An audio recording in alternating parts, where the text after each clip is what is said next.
আসসালামু আলাইকুম, সবাই কেমন আছেন? আমি সুমি, রাজশাহী জেলার ছোট্ট একটি গ্রাম থেকে বলছি। রুহি লাইফস্টাইল চ্যানেলে আপনাদের সবাইকে স্বাগতম ও অভিনন্দন। আশা রাখি সবাই ভালো আছেন, সুস্থ আছেন। তো আজকে আপনাদের মাঝে ছোট্ট একটা ব্লগ নিয়ে চলে আসলাম। আশা রাখি স্কিপ না করে পুরো ভিডিওটার সঙ্গে থাকবেন। আর ভিডিওটি ভালো লাগলে অবশ্যই একটা করে লাইক দিয়ে দিবেন। তো এখন সন্ধ্যাবেলা। তো আমার শাশুড়ি মা একটু ঝাল লবণ দিয়ে পিঠা বানাবে। তো পিঠাটা খেতে কিন্তু অনেক মজাদার, আপনারা খেয়ে দেখতে পারেন এভাবে। তো এখানে কাঁচামরিচ, হলুদ, পেঁয়াজ কুচি কুচি করে কেটে নিয়ে আটার মধ্যে দিয়ে দিয়েছে। এখন চুলাতে পানি বসিয়ে দিয়েছে। এখন এখান থেকে গরম পানি নিয়ে আটাটা গুলিয়ে নেবে।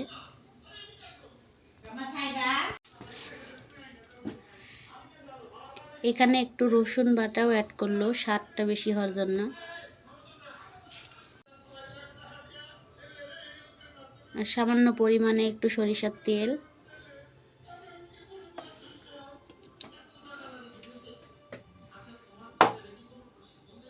সাথে একটু সয়াবিনের তেলও অ্যাড করে দিল। এটা একটু সেন্টটা বাড়ায় আর খেতেও ভালো হয়।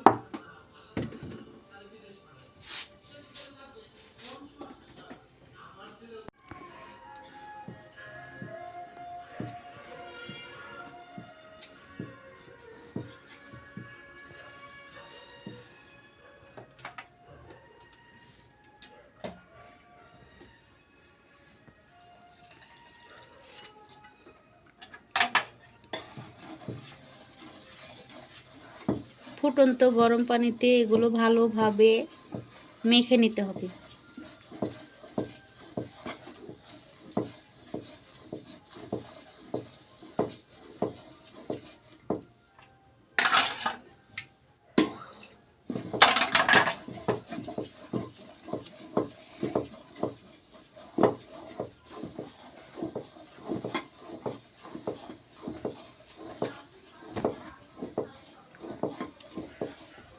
যারা একেবারে নরম পিঠা পছন্দ করেন তারা অবশ্যই ফুটন্ত পানি দিবেন। আর যারা একটু মচমচে পিঠা পছন্দ করেন তারা গরমটা একটু কম করে তারপরে আটাটা মেখে নেবেন।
আটাগুলো এমনভাবে মাখতে হবে যেন একটু দলা পাকিয়ে না থাকে, আর বেশি ঘন না বেশি পাতলা না।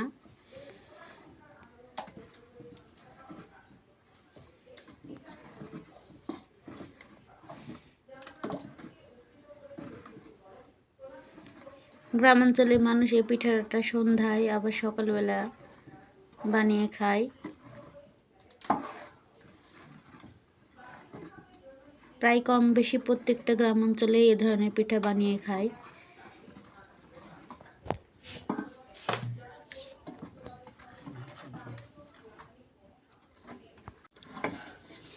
দেখুন আটার ঘনত্বটা কীরকম হবে, এই যে বেশি ঘন না বেশি পাতলাও না, করলেই হলো।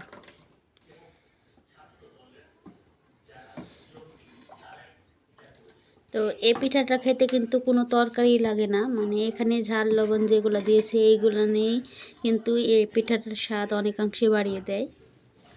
তো এখানে দেখছেন যেগুলো একটু দলা পাকানোর মতো আছে ওইগুলো আসলে আটা না, এগুলো পেঁয়াজ মরিচ, এগুলো আটাগুলো কিন্তু সব একদম ভালোভাবে মাখিয়ে নেওয়া হয়ে গেছে। প্রায় 5 মিনিটের মতো হাতে মাখিয়ে তারপরে এগুলো গুলানো হয়েছে।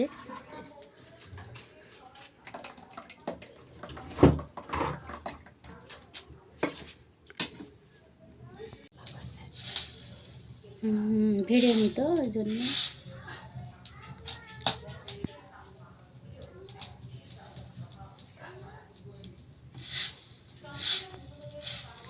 দাদি নানিদের আমলের এই পিঠাগুলো এখনও কিন্তু সেরা, মানে এখনও মানুষে মানে এই পিঠাগুলোর মনে হয় কোনো দিনও চল যাবে না, এই পিঠাগুলো সারা জীবনই চলবে আর মানুষ খেতেও পছন্দ করে। আর আমাদের বাগমারা থানায় তো এই পিঠাগুলো এক কথায় বলতে গেলে ঐতিহ্যবাহী পিঠা, প্রত্যেকটা ঘরে ঘরে এই পিঠাগুলো করে। জি মা, না মা ওটা পিঠা করবে দাদি,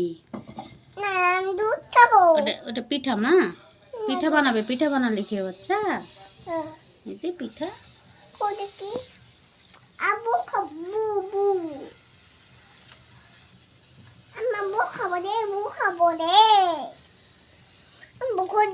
হোক, পিঠা হোক তারপর খেও। বুঝছো, দাদি পিঠা বানাচ্ছে।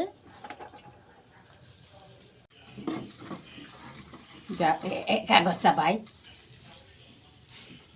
বাবা যাও।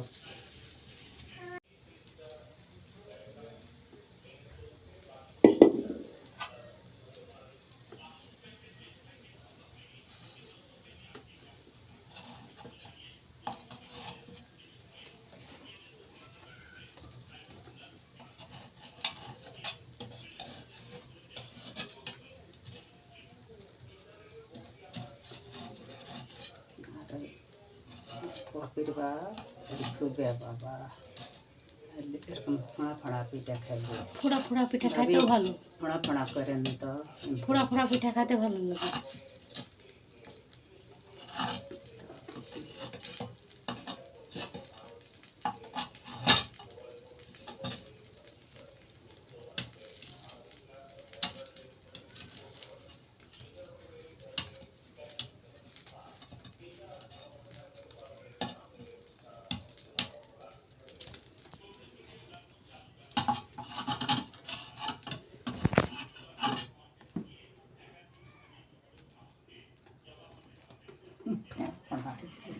ফোড়া ফোড়া পিঠাই খেতে ভালো।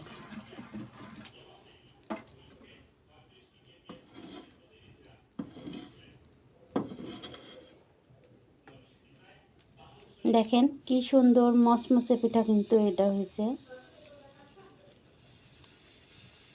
আর একদম ফোড়া ফোড়া। আর ওই যে তেল দিয়েছে, এই তেলের জন্য একটু দেখেন কালারটা কি সুন্দর আসছে, আর তেলটা দিলে কিন্তু ভালো একটা ফ্লেভার আসে।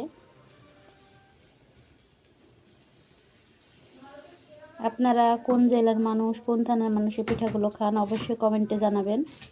যারা নতুন দেখছেন তারা অবশ্যই সাবস্ক্রাইব করে পাশে থাকবেন।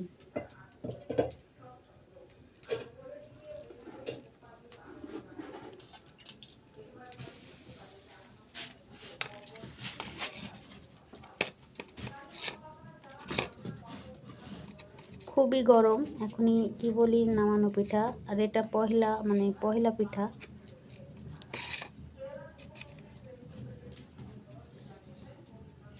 দেখুন ভিতরে কিন্তু একটু আটা নাই, আবার দলা পাকিয়ে নাই। এভাবে আপনারাও কিন্তু সকালবেলা কি সন্ধ্যাবেলা বানিয়ে খেয়ে দেখতে পারেন।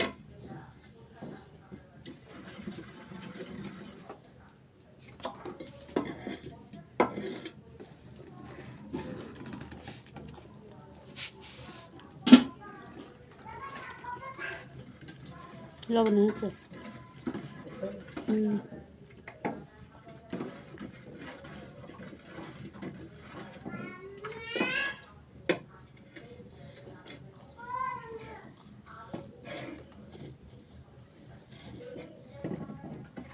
মামনি পিঠা খাও, আসো। হ্যাঁ হ্যাঁ, আসো মা।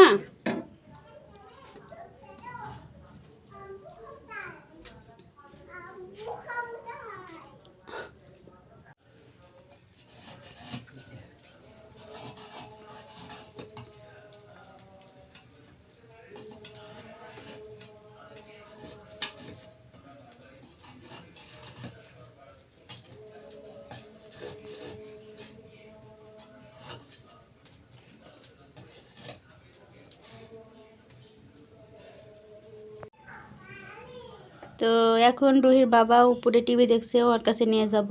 সবাই মিলে আমরা কিন্তু পিঠাগুলো খাচ্ছি আর খুব মজা করে। তো আজকের মতো এই পর্যন্তই। সবাই ভালো থাকবেন, সুস্থ থাকবেন। আল্লাহ হাফেজ সবাইকে।